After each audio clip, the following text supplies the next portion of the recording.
제가 일기 쓰기를 전파하며 의외로 가장 많이 나오는 답변은 누가 볼까봐 못 쓰겠어요 였습니다.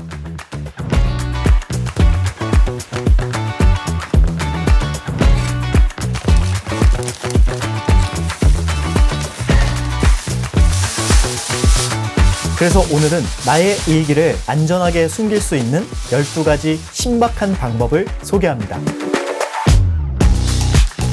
바쁘신 분들을 위해 오늘 영상이 필요한 분들이 누군지 말씀드릴게요. 이 2가지 사항에 해당되지 않는 분들은 안 보셔도 됩니다. 첫째, 디지털보다는 아날로그 방식으로 일기를 쓰고 싶은 분, 그 분들 중에 현재 내가 살고 있는 환경에서 일기를 훔쳐볼 누군가와 같이 살고 있는 분입니다.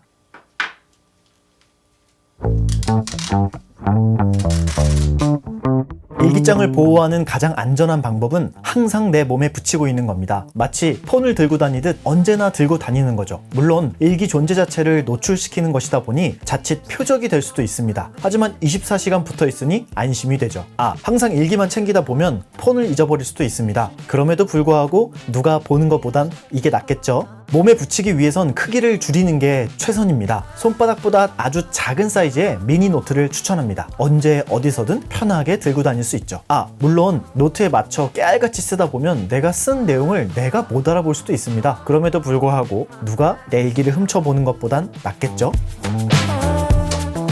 노트를 상시 들고 다니기 불편한 분들에겐 위장수를 추천합니다. 고급스러운 양장 노트는 누가 봐도 일기장처럼 보이죠? 이런 건 포기하고요. 누가 봐도 복잡하고 어지러운 공식이 써있을 것 같은 공부 노트로 일기장을 만들어 보세요. 주로 스프링 제본 형태의 단순한 노트인데요. 이 노트를 여러 권 산 뒤에 실제 공부 노트와 같이 섞어서 보관하는 겁니다. 물론 일기를 쓰면서 마치 공부하는 느낌을 받거나 나만의 표시를 제대로 해놓지 않으면 매번 일기장을 잘 못 찾을 수도 있습니다. 그럼에도 불구하고 누가 보는 것보단 이게 낫겠죠?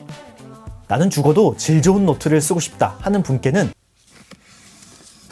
표지 위장수를 추천합니다. 자신의 노트와 비슷한 사이즈의 책 표지를 씌워서 책장에 꼽아 놓는 것이죠. 단 표지를 잘 골라야 합니다. 누가 봐도 보고 싶지 않은 디자인으로 해야겠죠. 물론 표지 작업이 생각보다 쉽지 않다는 점, 그리고 표지 때문에 나도 내 일기장이 싫어질 수도 있습니다. 그럼에도 불구하고 누가 보는 것보단 이게 낫겠죠?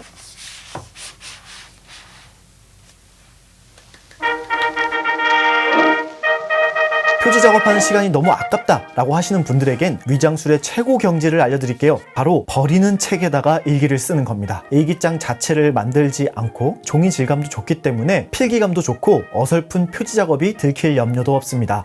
물론 내가 쓴 내용을 내가 못 알아볼 수도 있다는 점, 그럼에도 불구하고 누가 보는 것보단 이게 낫겠죠?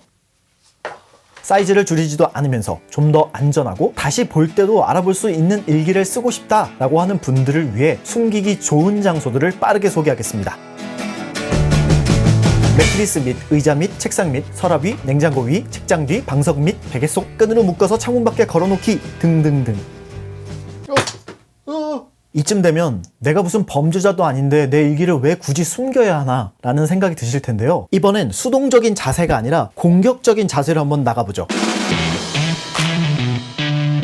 타워 스탠드, 다리를 쫙 벌리고 당당하게 가슴을 내민 뒤에 자신있고 분명한 표정으로 상대에게 말을 합니다. 내 일기를 훔쳐볼 생각은 추워도 하지 마라. 혹시나 볼 경우 무시무시한 복수가 기다리고 있을 것이다. 물론 상대방이 나보다 지위가 높을 경우 바로 멱살을 잡아 응징을 당할 수 있습니다.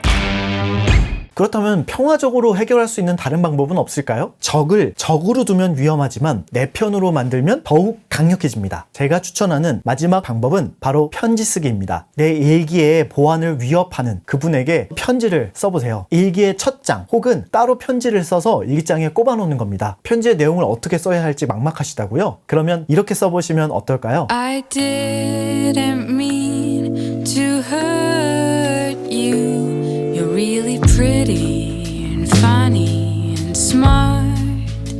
나의 작은 세상을 엿보기 위해 몰래 방문한 당신에게. 안녕하세요. 제 동선을 전부 파악한 뒤 치밀한 계산 끝에 드디어 제 일기장을 훔쳐볼 절호의 타이밍을 잡으신 걸 축하드립니다. 당신은 절대 들키지 않을 거라는 계산과 확신에 이 노트를 펼쳤겠지만 전 이미 당신의 존재를 눈치채고 이렇게 편지를 남겨놓았답니다. 물론 누군가는 표현의 자유를 지키지 않은 당신의 행동에 엄청 화를 냈겠지만 전 당신의 이런 행동 자체가 저에 대한 깊은 애정에서 비롯된 것이란 걸 잘 알기에 화가 나진 않습니다. 그러나 우리의 건강한 관계를 위해서 염탐을 시작하기 전 3가지 조언을 드리겠습니다. 첫째, 당신이 이 노트를 궁금해한다는 것은 당신에게 말하지 않은 숨겨진 저의 어떤 비밀들이 있다고 생각하실 겁니다. 하지만 이 노트 안에 펼쳐진 제 생각들은 다 당신이 이미 알고 있는 것들입니다. 열심히 읽어주시는 것은 감사하나 당신의 귀한 시간을 낭비하게 되실 거예요. 둘째, 차마 누군가에게 말하지 못했던 시시콜콜한 것들을 담아놓는 이 노트는 제 일상에 활력을 줍니다. 하지만 이 활력은 아무도 보지 않는다는 전제 조건 하에서만 가능한 것들입니다. 당신이 염탐을 시작하는 순간 저는 활력을 잃고 우울한 상태에 빠질 수도 있어요. 결국 당신에게도 안 좋은 영향을 미칠 수 있습니다. 셋째, 당신의 애정 못지않게 저 또한 당신에 대한 애정을 가지고 있어요. 만약 당신의 염탐이 여기서 멈추지 않는다면 전 당신에 대한 신뢰를 잃게 될 겁니다. 저에 대한 당신의 애정과 관심은 정말 소중히 간직하겠습니다. 부디 우리가 쌓아온 이 귀한 신뢰를 무너뜨리지 않길 바랍니다. 사랑과 애정을 담아 귀여운 염탐꾼에게 노트 주인 드림. 추신, 이번 기회에 저처럼 당신만의 노트를 만들어서 일기를 써보시면 어떠세요? 어떻게 시작해야 할지 어렵다면 우리 교환 일기를 한번 써보면 어떨까요? 당신의 의견을 이 아래 남겨주세요. 혹시 누가 볼까봐 두렵다면 걱정하지 마세요. 우리 둘만의 일기는 제가 아주 안전하게 보관할 수 있는 방법 12가지를 알고 있거든요. It's not. 오늘 영상 어떠셨나요? 당신의 일기를 누군가가 훔쳐볼 수 있다라는 사실은 두려운 것이 아니라 당신에게 애정과 관심이 지나치게 많은 누군가가 있다라는 뜻입니다. 물론 그 정도가 지나치면 서로의 관계가 망가질 수 있지만 유연하게 잘 대처하면 여러분과 그 사람의 관계는 더욱 돈독해질 수 있다는 것이죠. 당신이 어떤 타협을 할 수 있는지 오늘 한번 생각해 보시면 어떨까요? 오늘도 당신의 소중한 하루와 기록 생활을 응원하겠습니다. 영상 시청해 주셔서 감사합니다.